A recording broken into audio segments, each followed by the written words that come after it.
La première étape consiste à relever la largeur de tapé de fenêtre. On reporte aux extrémités de la pièce la dimension relevée au niveau de la tapée, à laquelle on soustrait l'épaisseur de la plaque de plâtre.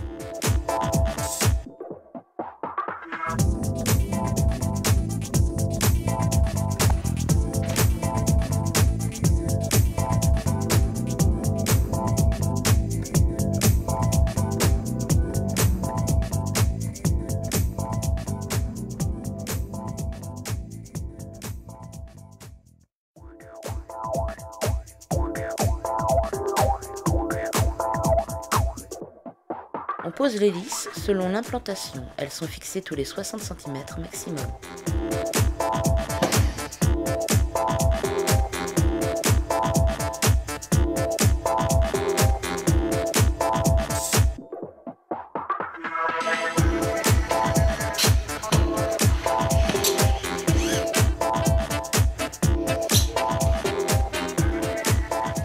La première lisse horizontale est placée à 1,35 m du sol maximum. Elle est fixée tous les 60 cm maximum. Le type de fixation sera adapté au support.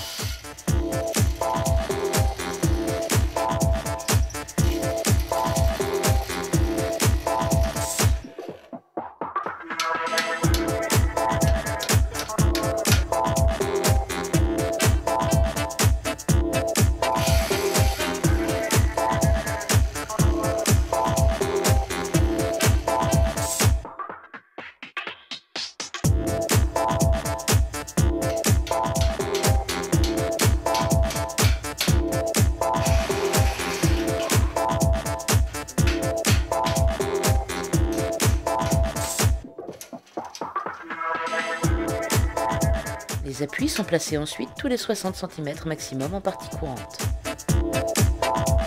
Mise en place de l'isolant.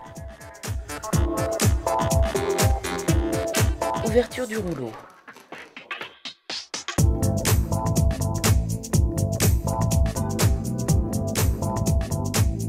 On coupe le rouleau à la dimension relevée à laquelle on rajoute 1 cm.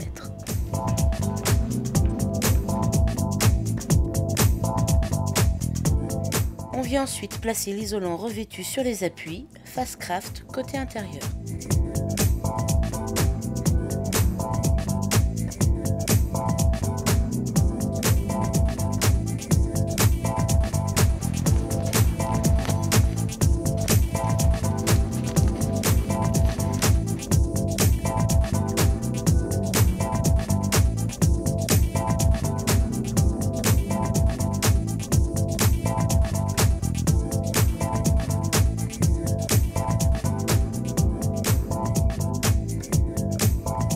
Lorsque la laine est parfaitement mise en place, on peut poser les fourrures verticales.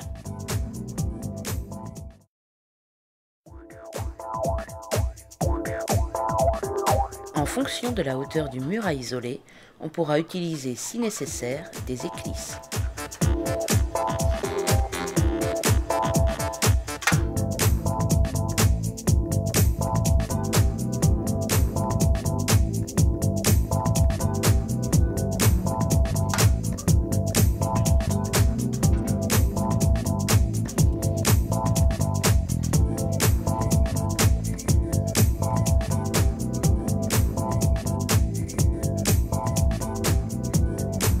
Pour traiter l'encadrement des fenêtres, on utilisera des connecteurs pour la réalisation d'un chevêtre.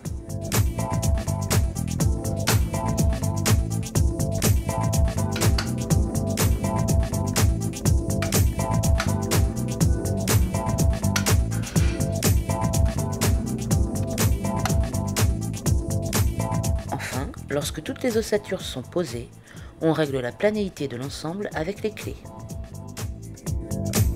Ce système de doublage des murs permet entre autres une insertion aisée de gaines éventuelles entre l'isolant et la fourrure verticale.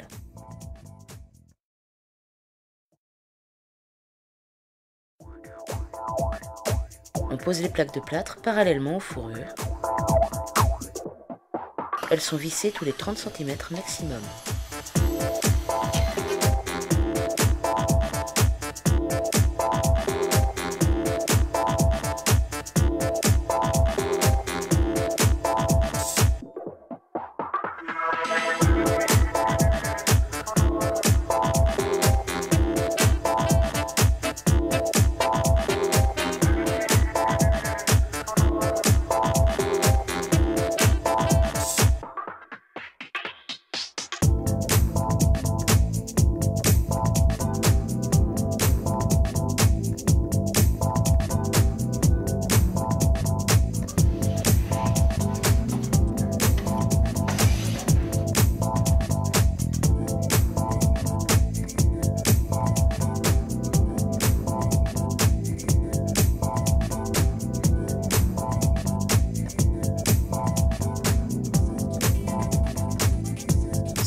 suivra un recouvrement de la bande lorsque l'enduit sera sec.